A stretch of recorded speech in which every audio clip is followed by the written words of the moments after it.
two brachas, very clear, it's very clear. The person has to know these dinim because it's true that if you make a very clear eights, you get it. But that's only for Menachem. The person is supposed to know, he must know the dinim of brachas, and he shouldn't, that he makes the proper bracha. On a fruit that grows from a tree, a regular tree, normally the bracha is very clear eights. Anything that grows from the ground, including fruit, which is vegetables, let's say melons, which are considered the fruits family, they are medically adamant because they grow from the ground, or those that grow under the ground. Things that grow inside the ground, potatoes, onions that grow partially in the ground, they too are medically adamant. If a fruit grows on a tree, on a branch, where when the fruit falls off, and it's not just that on that same spot, the fruit grows, but the entire branch has to be replaced. And then, though it's a tree, still the bracha is medically adamant. For example, banana. Banana is a fruit, banana tree. The bracha for banana is medically adamant and not medically ha'etz. Those things that grow on bushes, it depends upon the height. For example, blackberries, the bracha is medically ha'etz. Strawberries, berries that come from straw, the bracha is medically ha'adamah. Depending upon the height of the bush, it's close to the ground, it becomes an adamah.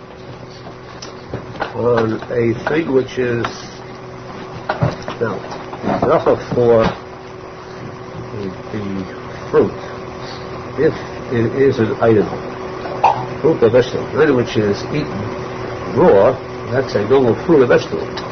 But if it is something where the nature is to cook it, in other words, it may be eaten raw sometimes, but usually the normal procedure is to cook it, then the bracha of adamah or eitz is said when it's cooked, not when it's eaten raw.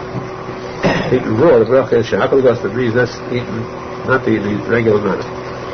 So the only one that's cooked is the bracha of the original fruit, the vegetable used. Now, if the item changes appearance after it's cooked, we come to the very popular shaila of applesauce. If the applesauce is so ground up it's practically liquid, you cannot recognize pieces of apple, then we come to the problem. If the applesauce still has pieces of apple in it, very simply, you take a piece of apple, you make it into eights, you get to it, cover the rest of the applesauce. If there is no pieces of apple in it, then there is a shaila, a suffix, whether this fruit, after it's cooked, ground up, is still so much so an apple that it counts like an apple, or it becomes a shahakal. Because of that suffix, there is no solution to this suffix. So the bracha of this thing itself, you cannot make a bracha on applesauce, period. What you have to do, one or two things only. Either you take another fruit or an apple, make a bracha eitz on it, and cover the applesauce, and you've solved it. Or else you have to eat the applesauce with bread. Eating it with bread means that either you eat with bread requires no bracha. The bread covers it.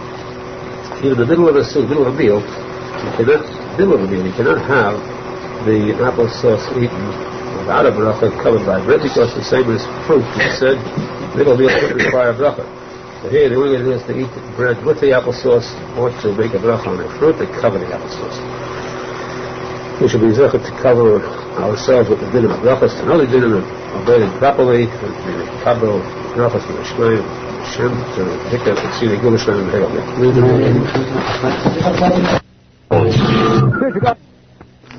Today we learn the halachas of the day. Today is Purim Katan, a major holiday. Because Purim Mechal is so important and so holy that the Tikuney Zohar says it.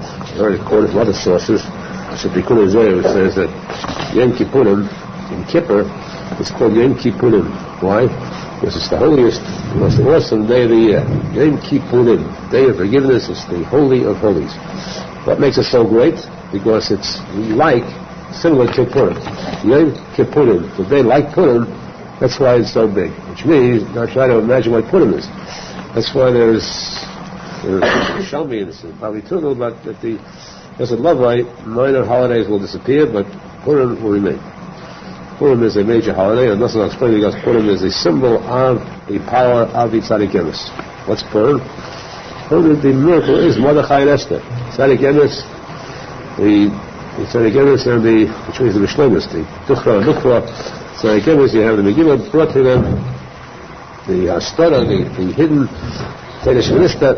So that's why Purim is so great, and that's why we have 2 months of Adar. When we have 2 months of Adar, it's hard to tell which is the right one. It's very difficult to determine which is the one, because the 12 months of the year correspond to the 12 Shvatim, 12 tribes of Israel. What is the 13th month for? Why is there a 13th month?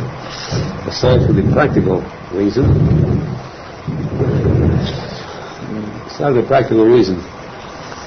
that we get late, so can stay home early. Like the reason that we must always reconcile the lunar year with the solar year. You can't have one away from the other, because the lunar year is 11 days shorter than the solar year. You have to have a leap year every 2 or 3 years to match them. Aside from that, the reason for the 13th month is since there are 12 tribes, one of the 12 has the din of Bechayr. Birthright gets double. That is Yosef HaTzadik. Yosef HaTzadik received double. That's why he had not 1 tribe but 2. Menachem Ephraim, Yosef HaTzadik. We have 2 Adars corresponding to Menachem Ephraim, Yosef HaTzadik. 13th month of Adar. You have 12 and 13. You have Adar Harishon, Adar Hasheni. And when a holiday gets out in Adar, which one do we celebrate? For example, we have the holiday of the Yom Hilula of Moshe Rabbeinu, the 7th day of Adar. You have the Yom Tov of Purim. Purim, unquestionably, must be close to Pesach. Well, it must be 30 days before Pesach. So it has to be the 2nd month of Adar, Adar Sheni. However, since there is a question indeed as to whether we celebrate anything in Adar the 1st or the 2nd month, as we said, for example, the status of Moshe Rabbeinu, there are many deists who say that you celebrate in the 1st month. The Ma'aril, a number of other Aharon who say that it must be dafka in Adar Aleph, and then there are others who maintain, here having the deists quote to maintain it's Adar Beis. Plus on that, so the person has Yahrzeit in Adar, which Yahrzeit does he keep? Which month? It says that it's best, there's days, some say the 1st and the 2nd, the best is to keep both. Keep Yahrzeit in the month of Adar Aleph, again month Adar Sheni, that way you're safe according to all the days. And therefore, too, we cannot belittle the fact that Adar Harishon, the 1st month of Adar comes. So we have to somehow show that the 14th day of Adar, which is Purim, and the 15th day of Adar, which is Shushan Purim, should not be cast aside that easily. Therefore, the din says, Amos says, Chaber, Amos saying that on the 14th, the 15th day of the month of Adar Rishon, there's no Tachnun said, there's no Lamatzech, there's no Rav Yercha said, which means that it's more than a regular small holiday. Because when you say Lamatzech, it's a big item. And these are days where it's forbidden to have any sadness, sort of a holiday.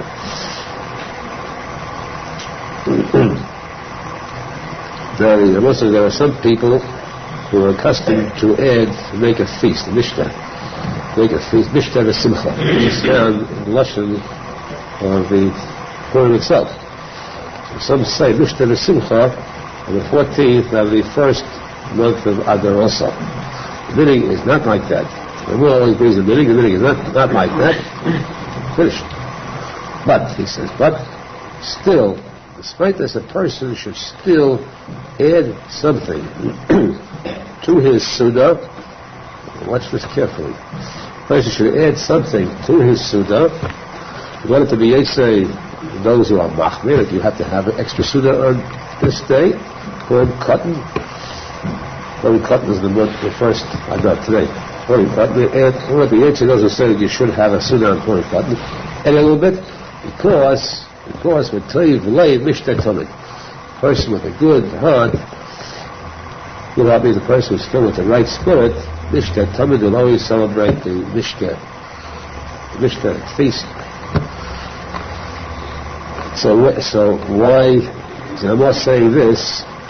To teach us that you're supposed to have something on the feast, the Suda of Purim Katan, because on Purim itself, Sudas Purim is the major mitzvah of Purim itself. So on Purim Katan, to have something for the sake of remembering it, for the sake of following the Machriim. But why finish with Teiv Leiv Mishtet Tamid? The mission once, very good, very solid word.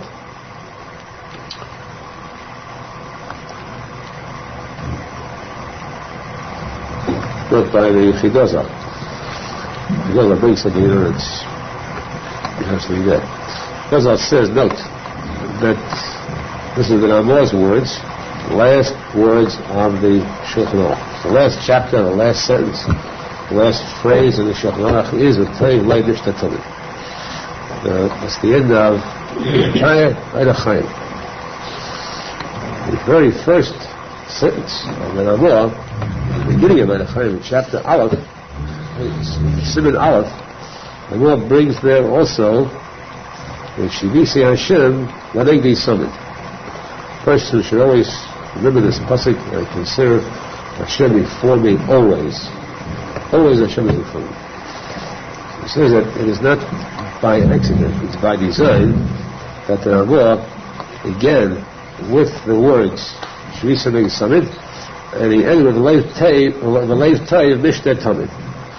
Leiv Teiv Mishtet Tamid it is good to make a feast. Teiv Leiv Mishtet Tamid is good. Teiv Leiv is Labeis for both Adars, to make a feast on both Adars. Mishtet Tamid. Show us that what? That was Mishtet Tamid is Bigimatria Adar Rishon. Teiv Leiv Mishtet Tamid Adar Rishon. Siman. Also the fact that this is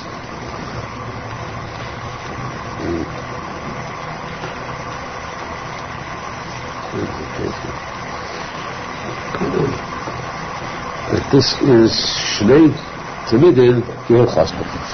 You say Shnei Tamidin Kiruv Chassid, two Talmud Bavly like we did, the morning and evening. This, to follow that's the motto of it. Two Tamidin Kiruv Chassid, the Halacha is Al, the Eidach is Shnei Tamidin.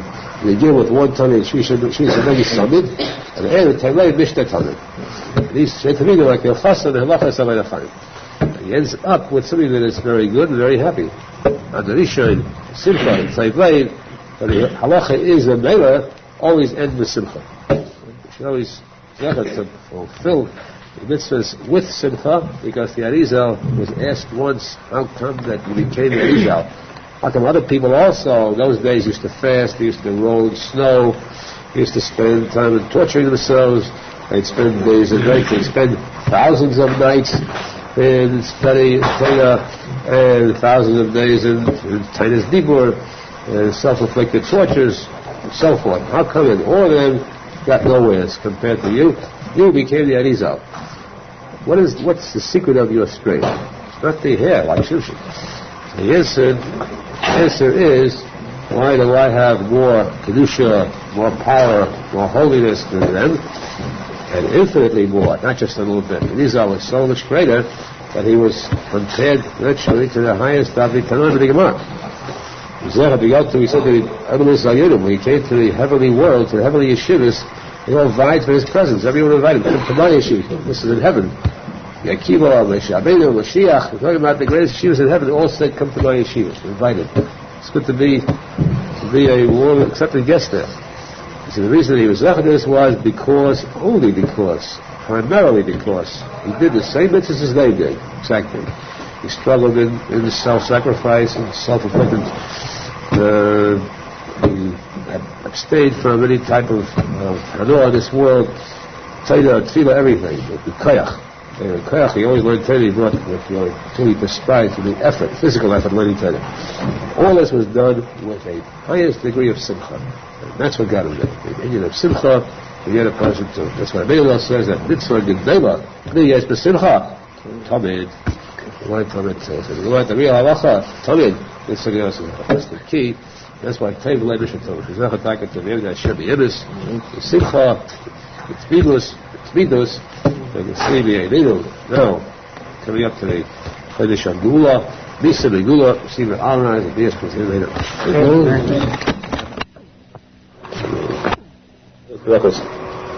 This fruit which are not yet ripe. If you cook them, unripe fruit, cook them, he makes a shahata on it. When he eats them, it's a shahata. This is a din as far as Echos Brachos are concerned.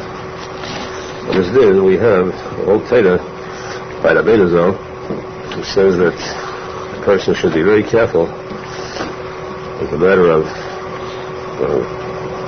danger to his health, in fact danger to his life, if he eats fruit that are not yet ripened. For example, apples that are still green, or other fruit that are still hard, not soft yet, not ready, actually it's not really completely edible. Those fruit, if a person eats them, it could affect his actual life, because these fruit are alive. Remember, there are 4 degrees, 4 levels of creation. The lowest level is earth, or something inanimate. It has no life at all. Earth or metals. Next level is sameach, which is vegetation, something that does grow. Vegetation grows. It is not mobile. It does not move around, but it grows.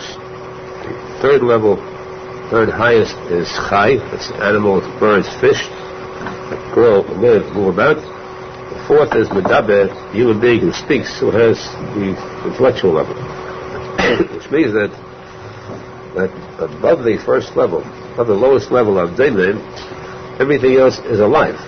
So fruit, the vegetation, has complete life in it.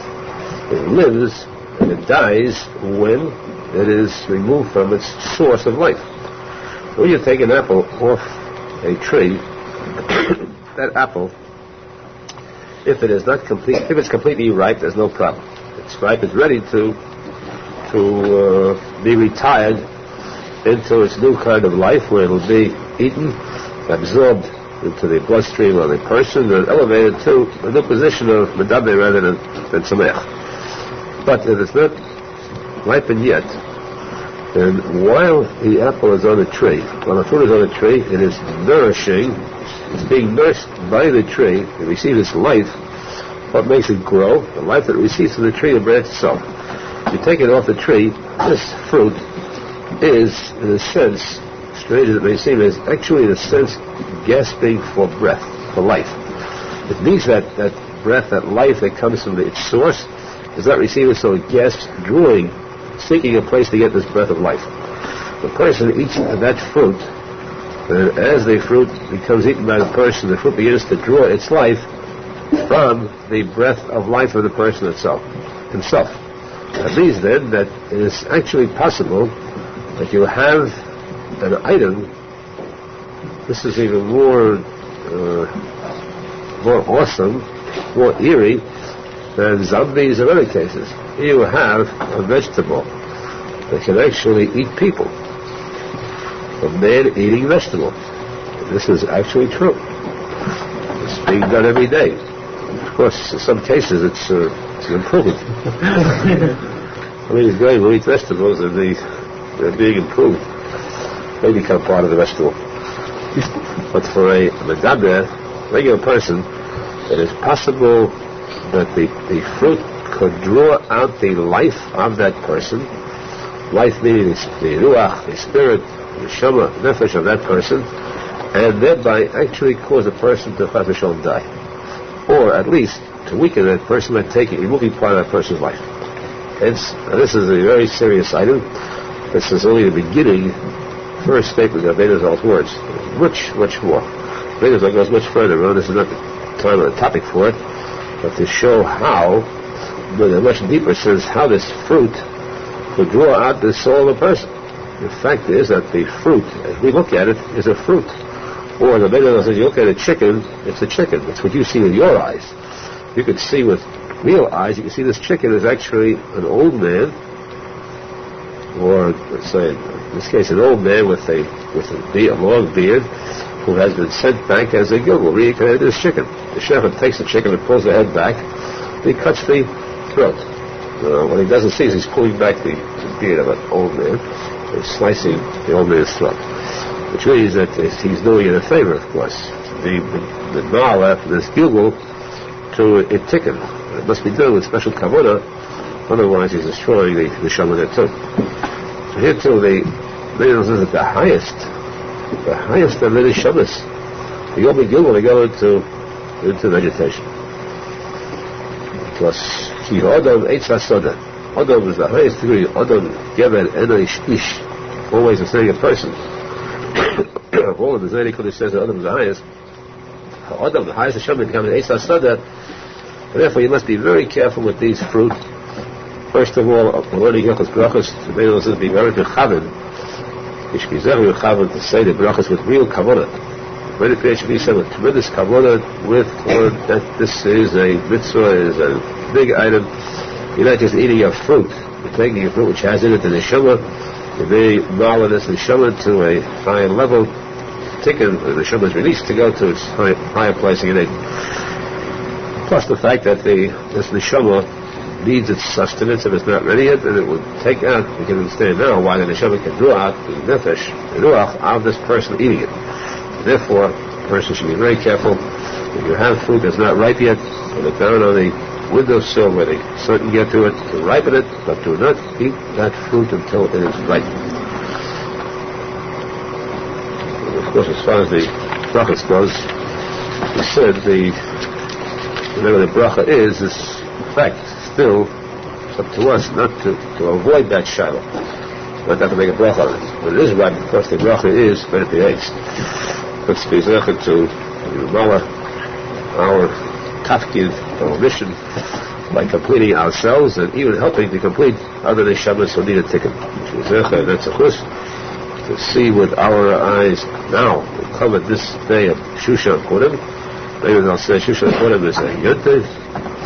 Covered also yontiv the way it was. Because the Rosenfeld came to Arizal. He went flying at Arizal. He couldn't make it on Purim. He was very sad. He came on Shushan Purim. Then said Shushan Purim is Echa yontiv, also yontiv. So be happy that we are here today with Arizal on this yontiv, which is this yontiv should be the haskalah, the gula shlema that we should see the eineinu. See with our eyes the coming of Mashiach Tzidkenu. The vision of to see him, see with our eyes the building, the erecting and building, completing the Beis Hamikdash.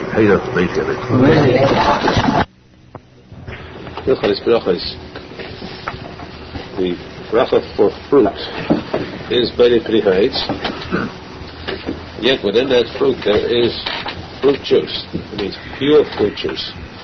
They say pure fruit juice today on the signs, it means 10% fruit juice, and the rest pure water. Speaking about actual fruit juice, mamish, if you take oranges, squeeze them out. You take apples, you get apple juice, pure apple juice, nothing but this means the liquid that comes from fruit, which is made to be drunk. Then there, in all cases except two, the bracha is shahakal. Though it is part of the fruit mamish, bracha is still shahakal. It sounds like a very simple din. Yet, I recall one time that I had one case where my memory serves to, I recall where I missed out. I once had this shaila asked me many years ago. I was very young, before I was married yet, and I missed out on this shaila. Amazingly. That's what sort of prompted me to be more careful in halacha. But for some reason, probably others might make the same mistake too. The case of juice that comes from a fruit is shahakal and not Bnei Pri Ha'etz. There are some cases where you have individual cases, certain types of cases where it's cooked together with certain things, but regular fruit juice is shahakal, except the juice of a grape, or the juice of an olive. In the case of the juice of grape, the bracha is Bnei Pri Ha'etz. Of course, it is a special chashivus. The Torah gave wine a special chashivus, since it is used for Kiddush, that which proclaims the Shabbos, the Yom Tov, holy, it's used for the Sachim, for the Mizbeach, for Karban, so therefore wine has been given a special bracha, though it's also the fruit of the juice of a fruit. In case of olive oil too, that too has a very special chashivas. So the olive oil, if it is drunk regularly, very few drink it. Very used for cooking purposes, but there are some who do drink it, and the bracha for it is a separate one. Many hates. Of course, as far as drinking it itself, there are some who drink it for the sake of the cure, the mental cure. The Gemara says that if a person wants to cure his memory, then the best cure is olive oil, which is paradoxical because eating olives is very detrimental to memory. A person can forget if he has anything to remember. But drinking olive oil can restore that memory which is lost, and can strengthen the memory a person has. So if you ever want to know what's brain food, now you know that the Gemara says olive oil is the best, though the taste is not that good, but still because of the fact that it has this chashivas, it has a bracha on many heads. Fruit that is cooked in order to get the juice out of them,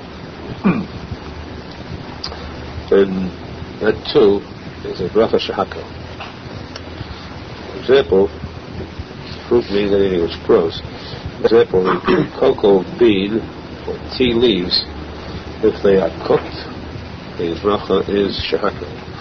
All cases of this sort, beer, cups, all these items are shahako because they are used only for the sake of the juice that comes from juice, or the liquid that comes from these fruit.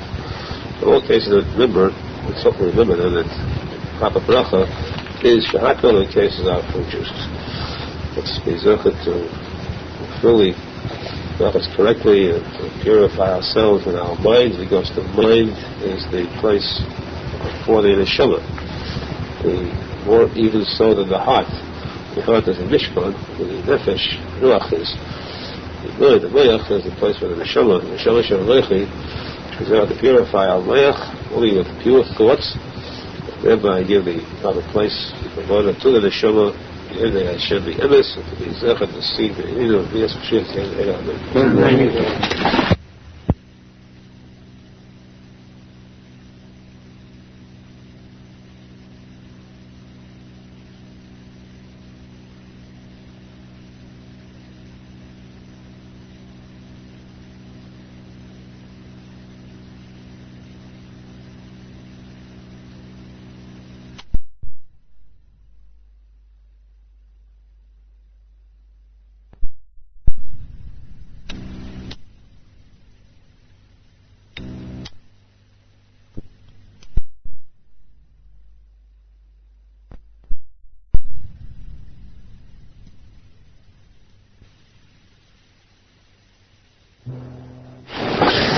Today we learned Hilchos Milah.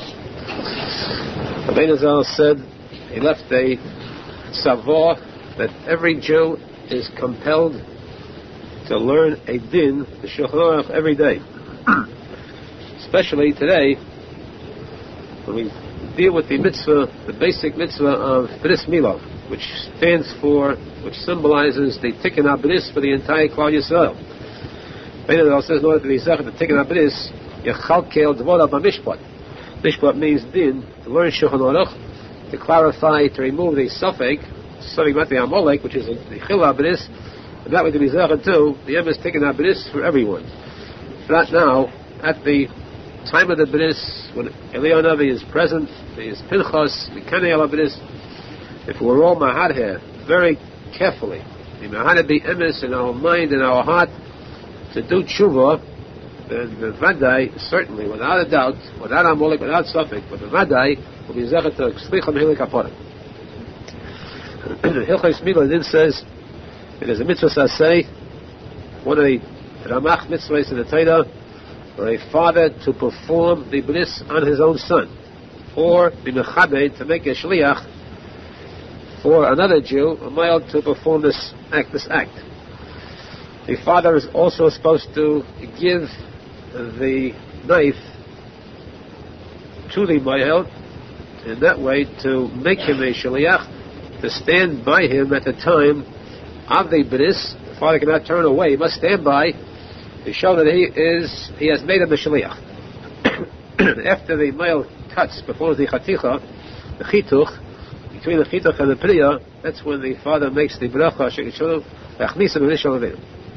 The person is supposed to be very careful to be bent, to search, to seek out a male who is a tzadik, the Yerushalmi, the same thing with a sandik, to acquire the best possible, because the tinaik depends upon the quality of the male and the sandik.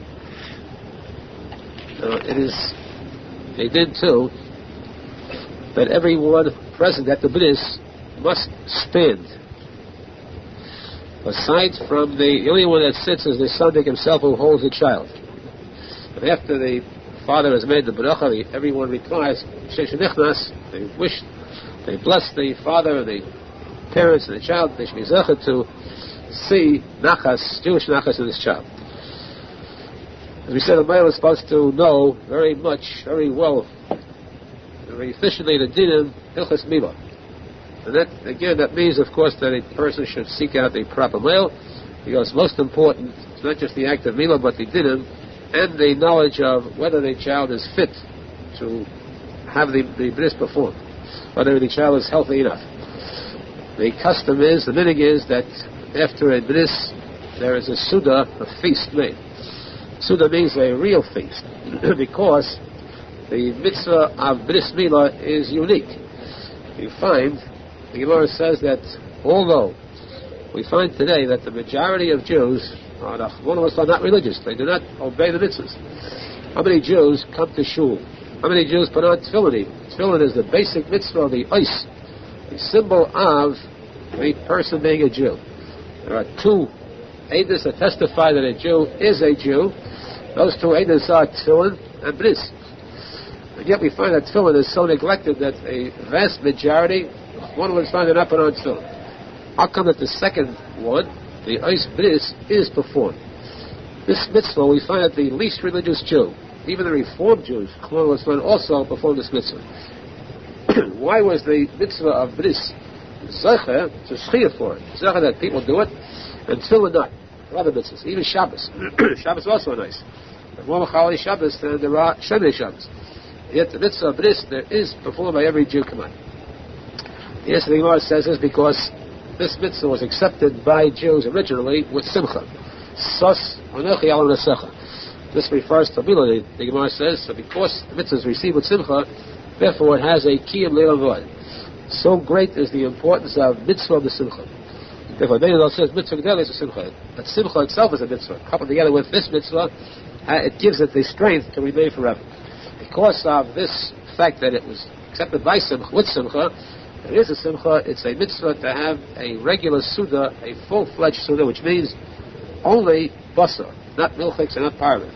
Only basa, meat, and the Baal Bris today is very magnanimous, very benevolent, very kind, and he has prepared a true suda, a true feast in a full sense of the word.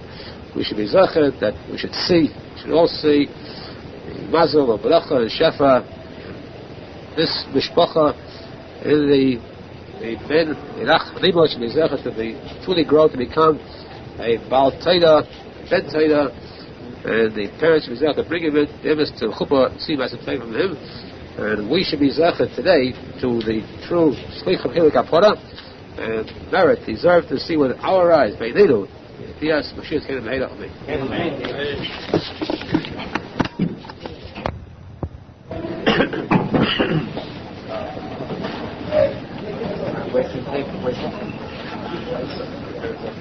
The truth is that Sudas Mitzvah requires Dinei Torah. This applies to all Sudas Mitzvah. At the time of the Bris, the Irach Hanima, who is Nichnas in the Bris, is the b'china of a tzadik. Because everyone knows about the Moshe say, when we say Kishem Shnichas of this, just as he entered into the bris, so too should he enter into Torah, Chuk Ma'aseh Torah. Moshe said that David HaMelech, when he came to went into the Merchatz, came to the mikveh, he felt very sad because he saw himself without any mitzvahs at all. He saw himself there at mitzvahs. Till he realized that the one mitzvah cannot leave him. Mitzvah of this is there permanently. This made him happy, for himself. What is meant by this item? Time of mikveh, what's wrong with the mikveh itself? What's wrong with payas? He has payas. What's meant by this made him happy? Well, I say that he saw then, he went to the mikveh for what? Because the person has to come to purify himself, he was tired himself. Tired himself from his wrong deeds. What wrong deeds did King David do? Gamelech was a tzadik gomer. What did he do wrong? He felt that he did wrong because he felt that his mitzvahs he was doing were not pure. They were done with perhaps with a slight priya, without the right kavonis. There wasn't a complete kedusha and part of the mitzvahs he did. The mitzvah hasei. Until he saw that the mitzvah of this was mikuya when he was an infant. An infant does this mitzvah without any machshavas zoris whatsoever. He's nichnas l'bris, he goes inside without any objections whatsoever. Child goes betweenus, kedusha, b'tayim. This is the tefillah, kishem shnichas l'bris. Just like this child has entered into bliss with this mitzvah, the one that Damalach was so much anxious to acquire for the rest of his mitzvahs. Ken Yikonis. So too should he enter into Torah, the word Torah, also mamish b'emes l'shmo. Chuppah, of course, means a person goes to the chuppah with a purity, with a pure mind, with pure kavonas, without any outshows continuous. The person is zechah to go to the chuppah with that madrega, the same madrega as the child goes to a bris. And ma'asim tovim, to do ma'asim tovim, to do chasadim without looking for a reward for it. This is the tefillah for the rachanim. This itself, the act of the bris, is like a mizbeach. Therefore, the Zohar says that every Jew is called, every single Jew is called a tzadik for that reason, because he was placed on the mizbeach as a korban, just like Yitzchak Avinu. We do have those who are performing this mitzvah. This takes two people. It takes the male and then the Sunday. And of course, both take an important part in this. The question is always brought, which one of the two is more important? So to say that the Sunday is better because after the bris, the Sunday is left holding the Jew, the Gemara is left holding the Goy, Yolo. However, there was a case with the R Avraham himself, he was a male, and the president of his shul was the boss, he was the Sunday. And of course, those days, the balabatim were balabatim. Not different. It's not different today of two, but in general, there were a lot of problems with the Rosh Ha'ir, the presidents, that this Rosh Ha'ir, this balabas, was the Sunday, and the Aharon, the Guchatz, the R Avraham, was the male. This balabas said to the Aharon that today I had you where I want you, because I was sitting on a throne, you had to bow down to me. This will show you who's the real balabasi. R Avraham answered, there's no chiddush. It's the fetish of posek and chumash vayishtachu Avraham liyam haaretz. Avraham had to bow down. What is the real purpose? The real fact is that the union of this needs mamish, taken up this. And this means that the first mitzvah that a Jew accomplishes, the shleimus, is the mitzvah of tikkun abris. It's his duty to go through a whole lifetime with this same tikkun abris. One who is zechah to live as a tzadik until the last moment, or even not as a tzadik, at least as a Baal Tshuva. If he does something wrong, he should know that there's no such thing as the end of a line. It's not the end. If something was done wrong, Hashem knows a tzadik waters. Person could turn off the track, but he could do tshuva. I think it is that he should strive his kavod, his rata sheni for tshuva, for tikkun abris. Because above all else, there's nothing higher in existence Arizal says that the whole world was created for that one reason. They could be sign of the person in life is Tikuney Zohar. They could aliyah in life. They could meaning of tzadik is Tikuney Zohar. And that's why this is a battle.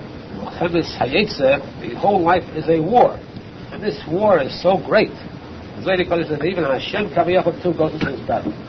Hashem Kaviyachal goes into the battle too against Chilul Bris. And so you have Chilul Bris is Amalek. Hashem Kocha Baderech. Amalek is the Chilul Bris with Zanei B'chor. The whole Chilul Bris there. And to do battle, this Amalek is Homo too. Homo is the symbol of Amalek, the symbol of Chilul Bris. And Homo, the Gematria Tzadikei. 85, that's Homo and Amalek. Against this we have the whole Mechemes Hashem. Homo la Hashem ba'Amalek min good. Yod al Keis Ko. The Kaviyachal, the hand of Hashem is raised with a swear, a vow, on the throne of Hashem. Keis Ko. Keis you can be Gematria 95 Tzadikei also. Because the Keis Ko, the throne of Hashem, is sworn in battle against Homo and Amalek. And when this battle is won, then there'll be a Tikuney, will be raised in Tikuney, which means a complete raising of the Yeshua of Kisei David. Kisei David, Avdach Medel Schneerson. Kisei David might be also case club, it might be the opposite of Haman. This is the battle which will be won eventually. This Tikuney, which is this Tikuney, because now we have a Tikuney. Tikuney is the Gematria Yisrael. So, we have to have this today, the discourse of this bris, the discourse of the Kedusha, of the union of Tikuney of this today, so to see the Tikuney of Kisei David will be a true kingdom of Amen. And of course, a mazel tov for Nachas to the Avraham Ben, and to the grandfathers, to the grandparents, to the Mishpachas, the entire Mishpacha, which means all those present here, because we are one, Baruch Hashem, one, Avnaya, one Mishpacha, and everyone too should be soon to make it this, which means to be zeichet to the Zivik Chashiri Hogan, Kish Kala Maheda, and to be zeichet to many more simchas, to Baruch Hashem, the Koyas, to Mashiach,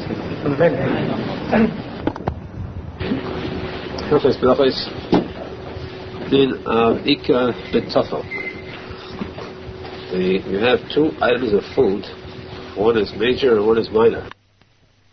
The important one is just added to it as an additional item, but not as an actual part of the food.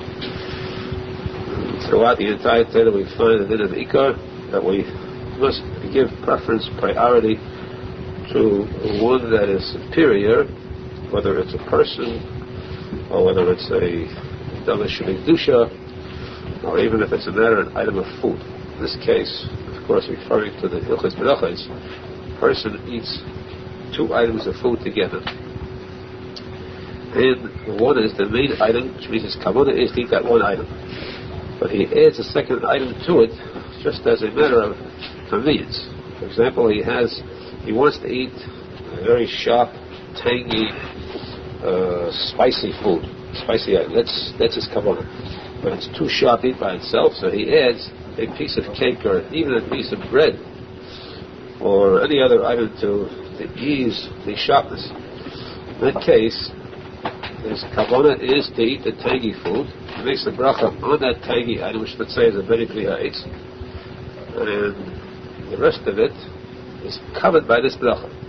So here you have a case where a person can eat a piece of cake with it to ease the sharpness, and that piece of cake he does not make a bracha at all, only on the bread piyetz. Even they go further, if a person eats a piece of bread, of course smaller than a kazayas, preferably, he does not make a mitzvah on the bread, he does not wash for the bread, because the bread becomes part of this fruit for which he has kavanah. This, of course, is better if we only use that theoretically. A person should try to avoid such an instance. Same thing holds true with a person who drinks some whiskey. Very high rate of alcohol content, let's say 100 proof or 180 proof vodka, or 1,000 proof in some fields of some people, and he can't take this alone. He's got to, as a chaser, takes a piece of cake, for instance, when he's sweet. But his kavanah is not to eat cake now. His kavanah is to drink this whiskey because for a reason. He wants to drink it for a chayim, on the occasion. In that case, then, he makes a shahakal on the whiskey and it covers the cake that he eats after. This is only if he eats the ikar first. It means that he first makes the very basic, eats the sort of sharp food, tangy food, olives or whatever, very sharp kind of food, or sour pickles, or he drinks the whiskey first, and then the cake. But if he's going to do it the other way around, then he's making a Chassidus, making something important out of the other food too. So only if he eats the ikar first, makes a bracha on the ikar, and that covers the other one. In a case where he has kavanah to eat both, and this is very common, and this is very difficult too, halacha, because it's hard to really, for a person to delve into his mind and find out what he really means. For example, if you eat a piece of apple pie, and he eats it as cake or pie, same thing. In that case then, if his kavanah is eaten as cake alone, he makes a mezainis on the cake, on the crust, and that covers the fruit. The bracha covers the fruit too. There's no better than flushes on it after it and on the base for it before it. This means even, let's say, if the crust is a very thin line of crust, and the pie itself is very thick, the pie is as much as the crust, it still remains as pie, as cake. Brachas mezainis. But if he actually enjoys the inside, and he eats the pie because there is apple in it, because there is fruit in it, then he should make both brachas, the bracha on the mezainis, the bracha on the inside of the pie. And of course, the easiest thing is, at least that's what we always did, right or wrong, but it's the easy way out, the coward's way out, if you don't know the halachas too well, is that when you have something like that, you simply look at it well, and let your mouth water for the apple or fruit inside. You say, I definitely want to eat both, and I want to make two brachas. You have a sechah for saying a bracha, you say it right with kavanah, and you're covered all around as far as any problem with something of the brachas. Again, we come back to the union of olive oil. As we said, olive oil has a special blessing to it. Though it's liquid, still it has a bracha of many priyais. It then says that if a person who drinks olive oil, just as is, raw olive oil, then there's no bracha for it at all, because it's harmful. That's what it says. It's harmful because the person, whoever drinks olive oil, will know that something that you don't like could harm you. Unless the person drinks it for medicine. If he eats it for medicine, and it's very sharp, olive oil is very sharp, then this medicine must be a mental medicine, the brain. I'm talking about internal. The person needs the olive oil to smooth the digestive tract, the urinary tract, specifically, especially somebody can deal with Megala. Then, in that case, if he drinks the olive oil for the sake of the olive oil, and he also adds something to it, then the bracha is only very priyais. He might take a little bit of olive oil, a big piece of cake to kill the taste. The bracha is very priyais on the olive oil, the rest of the stuff is no bracha at all, it's covered with the olive oil. This is always the case of ikar and tafel. All it teaches us about the chaven for the ikar. Be careful about ikar, that which is ikar, which was able to mashlim ourselves with the ikar and tefillin. Every one of the mitzvahs is an ikar. We have taryag ikar shevat deraisa. Kayim all mitzvahs to see in a picture. Brachos. Then Kedima. You have two items, and the question of which one you make a bracha on first, or two items with the same bracha, exactly the same bracha, which one do you pick on to make the bracha on?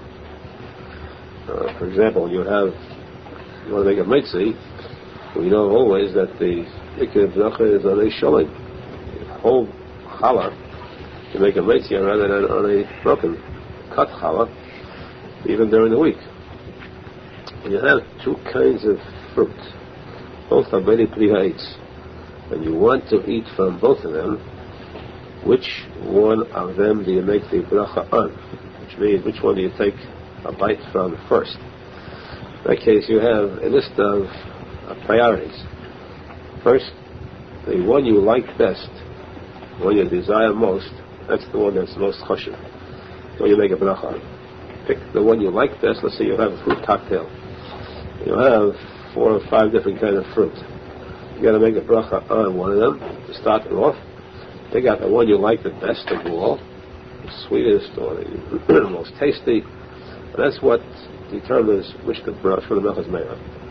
If they happen to be the same, as far as you're concerned, you like them about similar, then the next point is that what they say is if one of them is from the fruit of Eretz Yisrael, the ones you make an eitz on after eating it.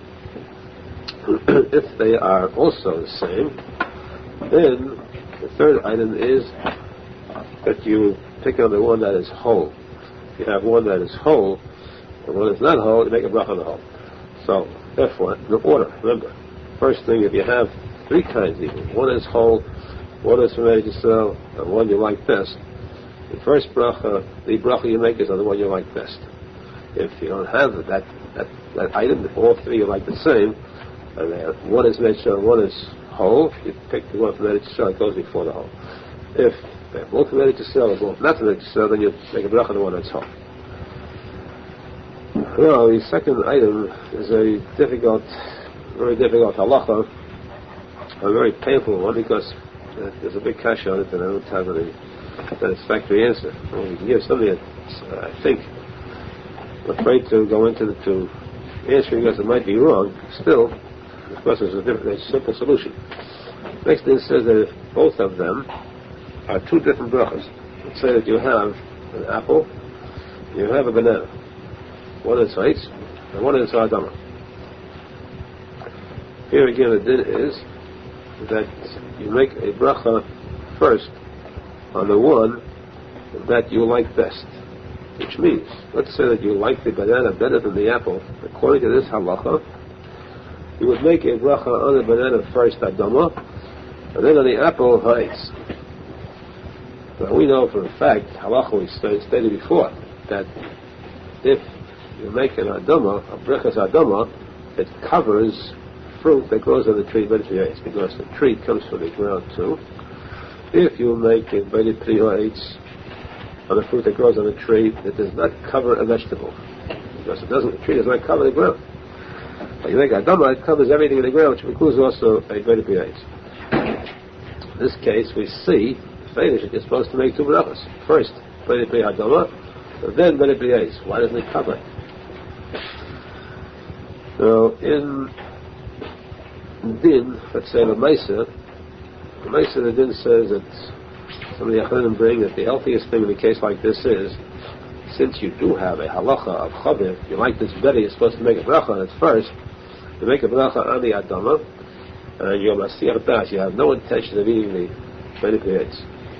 And then you wait a few moments, and you decide, I think I've re-decided, we have revised our opinion. The weather of case has revised itself, and we decided to eat the eitz. Therefore, once it's nimlach, it's a new item, you can make a bracha on it. This is what's best for myself. In Svara, I suggested to myself, there's a Teshuva which says, this Teshuva we just got information on, Teshuva which says that it's a very interesting observation, which would seem to appear to answer this, unless somebody could look it up. It says that if you have one fruit in front of you, this is a very clear eitz, and you make a very adama on it, you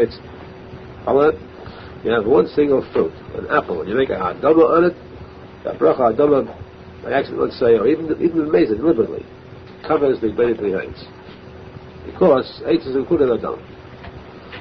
But if you have both in front of you, eitz and adama, then you cannot say ha'adama to cover the gates. When you have what to say ha'adama on, you say ha'adama first, you start to think of the gates on the second one. Let's take a sort of, which is very well answer the question here, Tasha here, or seem to. Anyway, as we said, the halacha l'maisa is that best is to make a bracha on both. The best is, of course, to feel, to convince yourself, persuade yourself that you like the eighth better than the Adama. At least this time, you can change other things, this can be changed too. In case of Bedi Priya Eitz and Bedi Priya Adama and Shehakal, the person wants to eat from all of them, they're all the same, of course, then you know definitely that the order is always that bracha which is more specific, more individualized. In other words, Bedi Priya Eitz is on a simple, singular item. It covers only that which grows in the tree. Adama is a more general bracha. It covers everything from the ground, which will mean also the tree too. So therefore, you pick on the one that is more individualized. We want to explain Moses al-Svara, that though it would seem to us that the Adama better bracha covers more, but it's a thing that covers Hashem. If you show a prat more than a klal, on a single item to show that Hashem's hashkachas on this two creates this one alone, the bigger covenant is saying creates shahakal. So therefore the order is Bedi Priya Eitz, and then Bedi Priya Adama, and then shahakal. Very vital din, is good for the end of Shabbos din.